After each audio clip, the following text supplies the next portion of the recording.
Hello and welcome back to the glorious Disinformed podcast on YouTube. And it is Disinformed After Dark. Ooh. I'm Shane. I'm John. And I'm Michael.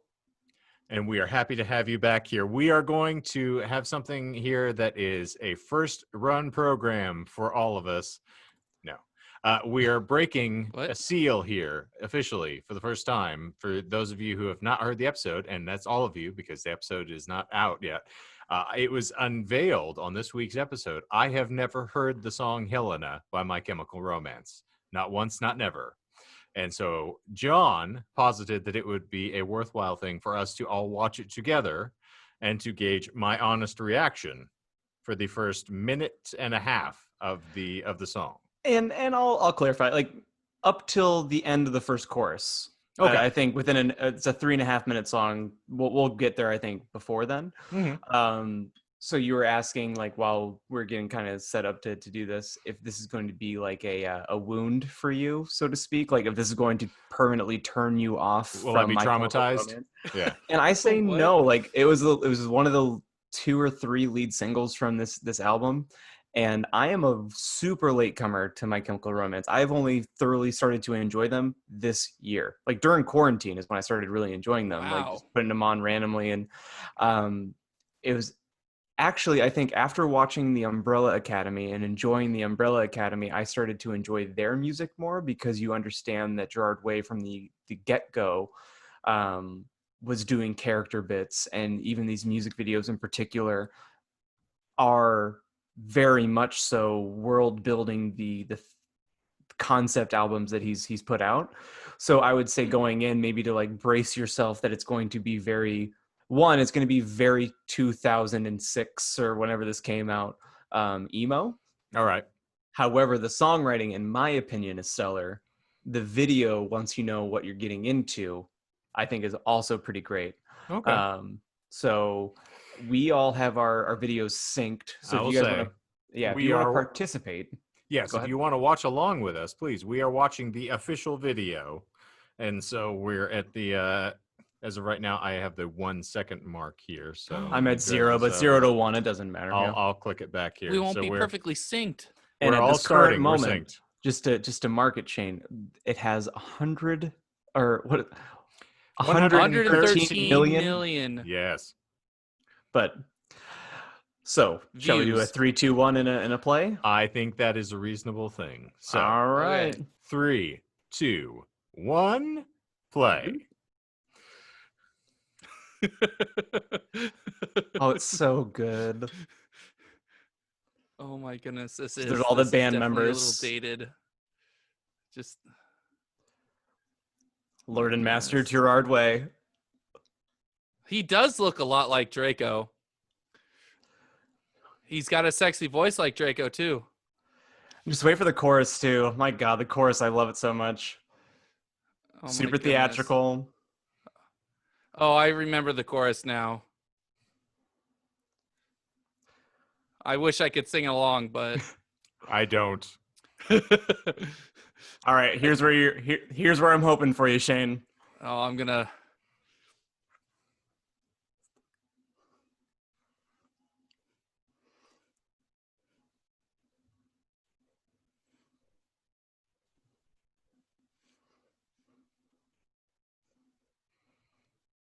All right, we can stop there. All right. Cool. That's Okay, legit. so don't you hear like the I heard it now because I'm thinking about you. Hmm. That chorus is very Coheed to me. It's very anthemic. So, and that's one of the things I enjoy about the stuff from Black Parade and on is very anthemic as well. So yeah, I'm with you. What's my heartbeat at right now? My heartbeat is at 104 because I was so excited That kicked your adrenaline? for you to be excited with me on that. Because no, I dig it. So I would highly recommend listening to that album front to back. And then I will do so. on your own time, maybe looking at the story that he has for it, because it is a very pleasant one to get into. All right. As far as concepts, I like it almost as much as the Deer Hunter for this particular album. Wow. Well, now I'm impressed. That's saying something. Have you listened? I saw that you did an Instagram post the other day. Have you gone front to back with the new Phoebe? Phoebe record Bridgers. Yeah, I have it. It's great. I made a big mistake with that album. Okay. And the mistake was that I listened to it originally both times at work. Before I was unemployed again. So there's a distraction inherent in that. Yeah, but the first time I listened to it in earnest, just in headphones, it's gorgeous. I still give Richard Edwards the album of the year over it, but I'm going to be part of the minority on that for sure. I really enjoyed it. I think it's a pretty good. It's in contention. I really liked the Isbell record, so I need to go hit that again too. So many good singer-songwriter albums this year. Although I hard pressed to beat the line. What is it? I'm gonna kill you if you don't beat me to it. Yes. Or I want to kill you if you don't beat me to it. A lot of, I love Richard Edwards, so there are a wealth of really wonderful pull quotes from that record that I will, salivate over, having not written for quite some time. But Michael, we're talking about artists. Oh, I thought you were talking about music. If you can hear us over your forehead. Ouch. Get him, Dad. Now I'm all self-conscious. You said it. Unfortunately, just wear a beanie or a hat. Yeah, man. I was like, next week I'm just gonna wear like a very old hat or something like that over my head. Get some of that hair in a can and just like spray it. Oh my goodness. Ooh. I feel like I really missed the opportunity to get a lot of things in. So I watched a lot of programming in this last week. One of them being Watchmen. Oh, yes, because it was free, right? Yes, for the weekend. Yes, because I was on Prime. Didn't you absolutely adore it? Isn't it amazing and a scarily accurate time to watch it in? I was going to say it's eerily prophetic given what is happening now. I feel like the context of that, like coming out when it did relative to the times, is ridiculous. It's probably my favorite limited series almost of all time. It's so well done and executed. The only thing that I would say that's even slight, that kind of it's a bit comedic towards the end, and Lube Man. Well, Lube Man was, right ensconced in the middle. That was fun, though. But no, the way that you get to kind of Ozymandias being just a fumbling, automaton by the end of it and slipping around. I appreciated the way they execute the ending, and this is spoiler free for anybody who hasn't seen it. But yeah, he gets to be a bit old man by the end. I appreciated the two characters, and particularly Looking Glass is easily one of my faves. Yeah. Yes, really. And enjoy the fact that Laurie is super snarky as well. Yeah, Michael, if you haven't watched it, it's very, very much so worth a once over. I think it's 9 episodes. They're all an hour each, so you could bang that out. And have you seen the film or read the book? I've seen the film okay years ago, but I did see it. All right. And I thought it was really good. We found a movie Michael's seen. I know. Wow. It's crazy. I think I just had a heart attack. Hold on. It's on Amazon Prime, you said? Yes. Presently they're doing it. It's part of their essentially they have things that are relative to the Black Lives Matter movement, and so it's sort of recommended viewing or things that you can catch, and it was one of them, and it is really well tied, and they did a phenomenal job. As much as people like to throw hate at Lindelof, I really think the guy's fantastic. Now that you are in the fold, they have a podcast that Lindelof is on every single episode, and they give context for it. Seriously, it is the best companion for the show, and it's not a gimmick. It is. Okay. I was listening to those when we were recording. Oh, geez, Vertigo and Saturnine. Okay. Yeah, January, or no? Don't make me time travel today. Doesn't matter. Yes. I got to listen to those podcasts back and forth from the studio. And it was amazingly well timed to be able to listen to those. So I can appreciate those. I used to listen to the Breaking Bad podcast while it was still, an original first run and airing, and those were a lot of fun as well. I would have killed for that. Context is a mother. Yeah, it helps. But the other thing I completed. Shut up, Michael. I got through Daredevil season 3 as well. I need to So- rewatch all of the Netflix Marvels. Currently on my chronological watch of the Marvel movies, we are on Guardians Volume 2, which Becky has never seen. So I'm being respectful. Like, we watched some of it and she had to go to bed. So I was like, all right, we'll just wait. But Baby Groot is just destroying her life. And I want to see her face when certain things play out in the movie. Right. For the first time. And that's another reason. So The Last of Us 2 came out. And originally I had planned just to solo, just bang it out. And her and I had done a playthrough of the first one, and our intentions was I was going to do my playthrough. She could have her playthrough. But I decided that you only get to play through a game or get to watch a movie or TV show for the first time once. And it's so simple to think about. But her and I are now just passing the controller back and forth. And it's a lot of fun. Cute. But it ties back to the Guardians thing where, you have to like curb it a little bit. Yeah. But just take your foot off the gas a little bit, decelerate, and get back into the, the stride, as it were. Speaking of things that are eerily prophetic. So last week on this very video podcast, we had discussed the Dream VCR. And if you have not seen it, there will be a playlist that pops up at the end of this. So you should go back and check it out. But I was discussing the joys of the Dream VCR. And this week, I started having the most fitful, strange fever dreams of the entirety of my last 2 to 3 years. Okay. And they're bizarre. There was one where I was at a hotel, basically having played Grand Theft Auto often enough now. You have been completing many missions. Many missions. I was in a Grand Theft Auto hotel. It was laid out in the same way that it was of the broken down hotel where Trevor lives out in the two leads, the one that you have to shoot coyotes off of. Very Apache Junction. Yeah. I'm in that hotel following my father around I found his wallet and pulled one of my coworkers out of a pool. And because it was raining, she jumped onto my back to avoid lightning strike. This is how weird this dream got. Hot. Prior to that dream, however, I had a dream that I feel really gives me a very clear indication of my sense of John Watt. Stopped it, Mr. I John, don't care. Okay.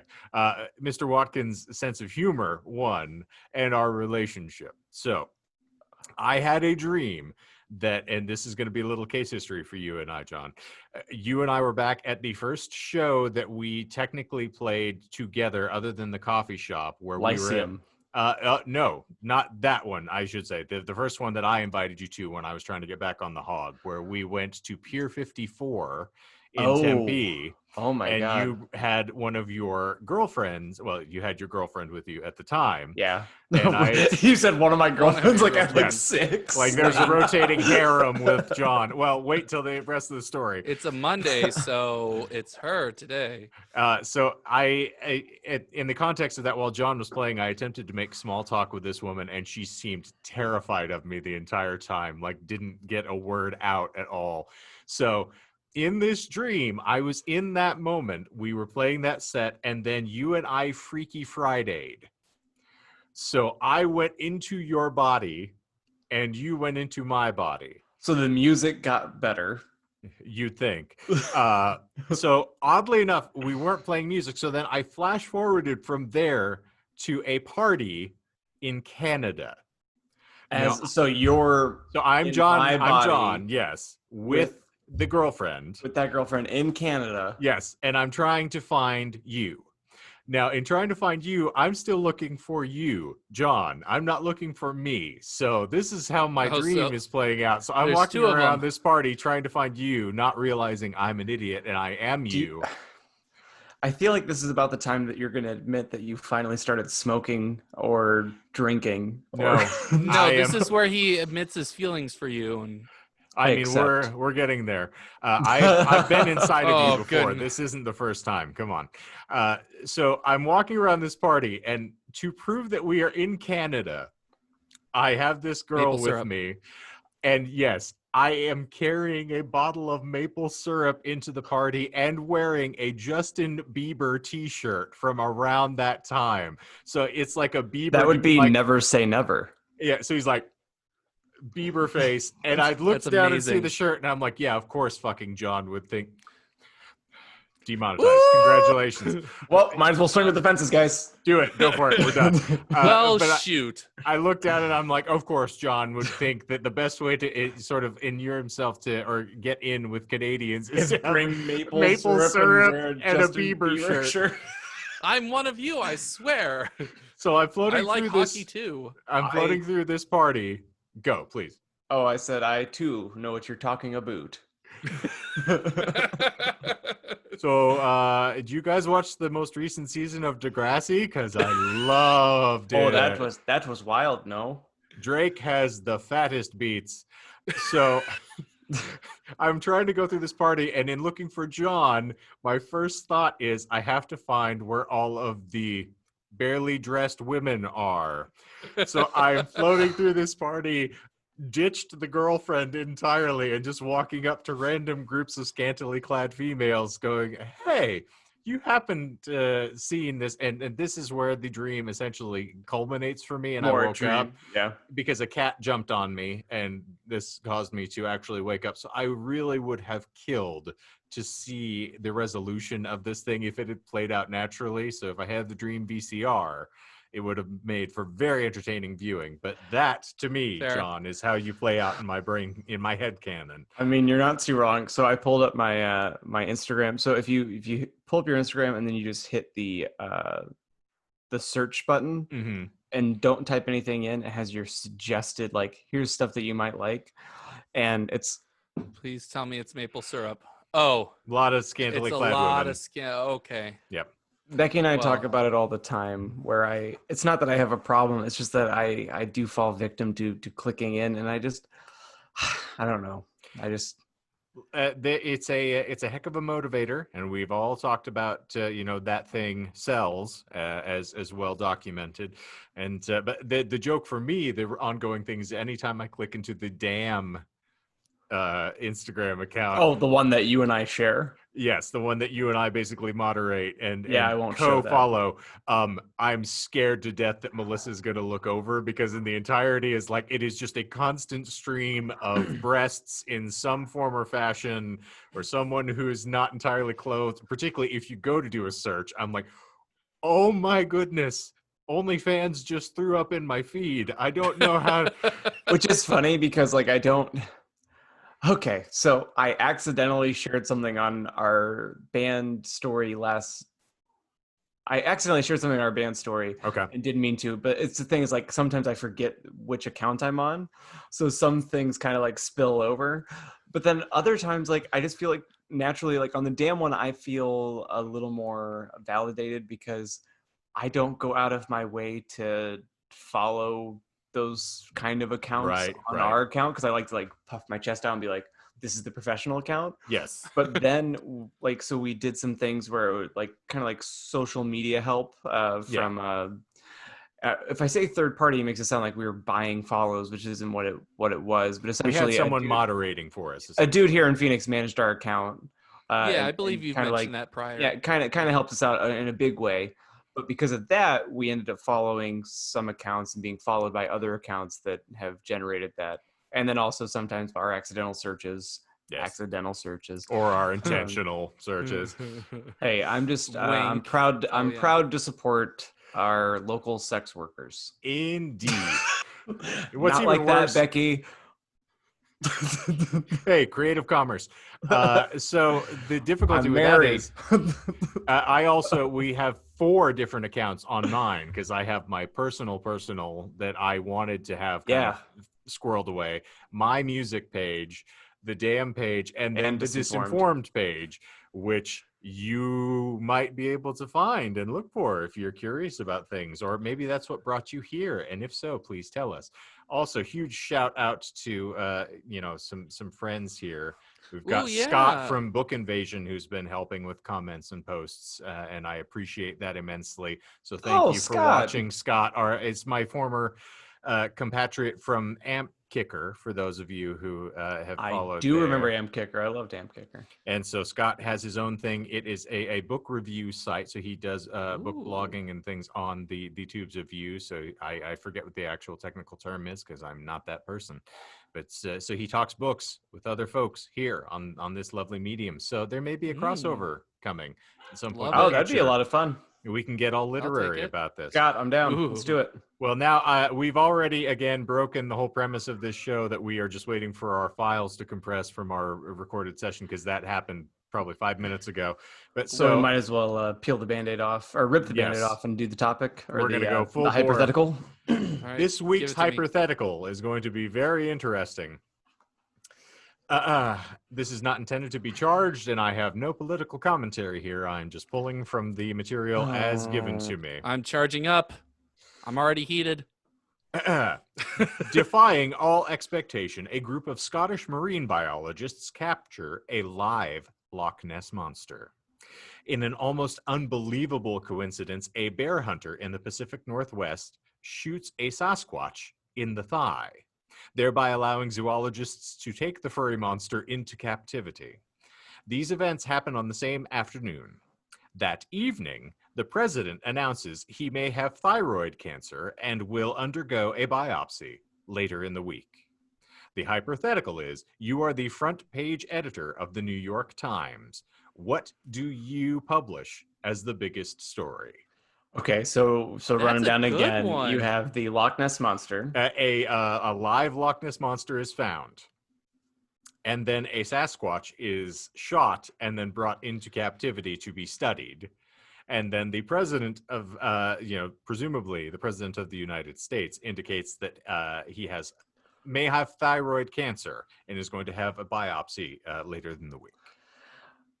Okay, so we're gonna wait for the celebration headline and not include the president having thyroid cancer. Gosh,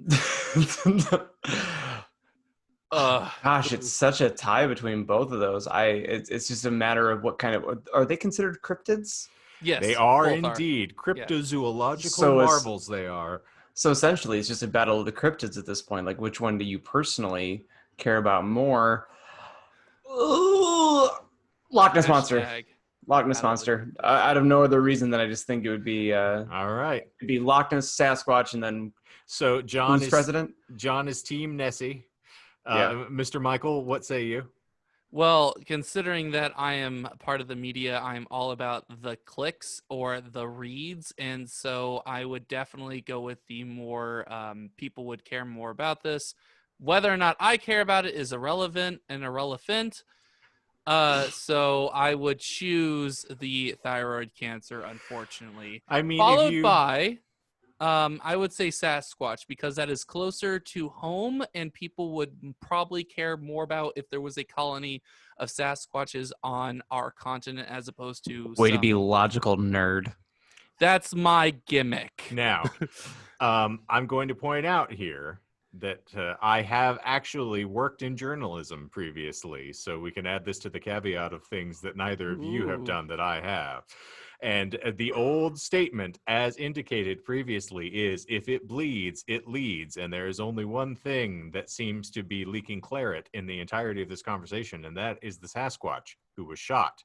So we not only are going to have some animal rights activists involved here. Ooh, so we're good getting clicks point. there. Secondarily, it has been taken alive and is going to be studied. And granted, both of the cryptids have a very lengthy history of being discussed at random. So the confirmation of both of them is just staggering and astronomical in the fact that it occurred on the same day. But furthermore, that we have one that is now, they say, the biologists also captured the Loch Ness monster. However, that is going to be far less thirst quenching because, one, you got to find a place to contain it. And if you're going to study it, is going to be a little bit more involved. But you have an actual, hominid that functions very similar to us, and we're going to start making, the missing link conversations. We have evolution being brought into the discussion here. So while the president, and I will concede, we have an individual who has been rather incendiary and is the topic of great discussion and debate, particularly in an election year. So I'm almost on the verge with you there, Michael, but I'm going to go, there's a wealth of history here surrounding our good friend Harry and the Hendersons, and I think I would want to see how the general public responded. And plus, you can editorialize all you want from running on that of what it means, what's the precedent here, and what's the great overarching scheme that we're going to now see thrown into a brief relief now that we've seen both of these things rise as a reality. My counterpoint would be mentioning the whole drinking water one-handed debacle that has occurred. What? We don't talk about the president's holes, Michael. This is not appropriate. Don't forget the water remembers. Oh, the water has remembered. In a lot of his previous speeches as of late, he's had trouble drinking water with one hand. So he would take a cup. Way to contextualize. Drink it, and he would have to use his second hand to lift up. At the Tulsa rally, totally normal. Well, that was a sense of contention. But in the Tulsa rally, he drank it one-handed, gestured to the crowd, and they lost their minds. So see what I can do when I put my mind to something. That was the only thing I saw from that rally, and yes. But considering how healthy that he gives himself off to be, if he were to report that he had cancer, everyone would collectively lose their minds. I mean, to steal a line from John, I think the only reason he's had difficulty with the drinking water is he's managed to break his arm by aggressively enjoying his company to completion. Yes. Is that another demonetized? Are we demonetized? Yeah, we're fully gone at this point. I think he said a bad word like once, and our channel's pretty much ripped. Yeah, we're pretty well gone now. All right. Thanks for coming, kids. Well, I think I will take a measure of yes. We're going to have a lot of folks who are interested there. I can concede that. I'm going with Bigfoot here. So, but I will give the points that you did make, like animal rights because he was shot. Like that will get a lot more headlines than just hey, we captured Bigfoot. Like, and that's a good point. Evolution's a biggie as of right now. That debate alone is going to be a just major bit of kindling for sparks to fly to. And we talked about evolution in a couple episodes. The tag is up there. I don't know where I am in with respect to. It's always in the top right corner. We're in the Brady Bunch. No, it's not. What? You know what? I don't even know anymore. First time. This kid. Well. Oh yeah, because we reverse our. Anyway. Can we also first time? let's take a moment here and mention we didn't even begin to think about the implications of what this is going to mean for Galrilla Godot and her burgeoning career in the National Football League. Goodness. We now have Sasquatch we can bring into this as well. I think she's a little too busy admiring the trophies around her neck to care about the cryptids or the president. No, Sasquatch? That's a date. As defensive ends as well, if you get, Galrilla Godot on one end and Sasquatch on the other, there is not a quarterback that's going to escape alive. And I'll guarantee I feel like there's going to be a lot of missing arms. I mean, it's a whole new way to take a knee in the NFL. Man, I'm not going to lie to you guys. I still am around the house every other day, and randomly, like a paper airplane, it'll fly through my brain, and I'll just think about this gorilla playing for the NFL and as a blood sport, just tearing limbs off of people. Just the first... What if Galrilla just tore off the limb and then used it as a baseball bat to hit the football? It's a football bat, which a famous line is that's as phony as a football bat. So reasonable. But thank you for allowing us to inject that into our own, zeitgeist here. It's much appreciated. Well, I think that's going to do it for me. Yeah, I'm Whales and ghouls. I'm spent. Thank you all for being here with us for another week, and we hope that we keep this interesting and entertaining. It's certainly entertaining for us, and I'm speaking for myself here. Same. But Definite same. As it always goes, keep coming back. It works if you work it, and we're worth it. I thought you were gonna say if you L'Oreal? jerk it. Well, Like there's a chicken. precedent. It's an election year. It's the implication. Indeed, and it's what's inside that counts. It's not the peel, it's the nana. Yeah. Peacock Dreams for Disinformed After Dark. Before we now start getting trademark copyright lawsuits on top of the demonetization, I am Kenton Eldorado. I am Timothy Lone Cactus. And I am Robert Greer. Michael. Oh, the cackles abound. And I'm Michael. If you can't be with the one you love, embrace the gherkin you're jerkin.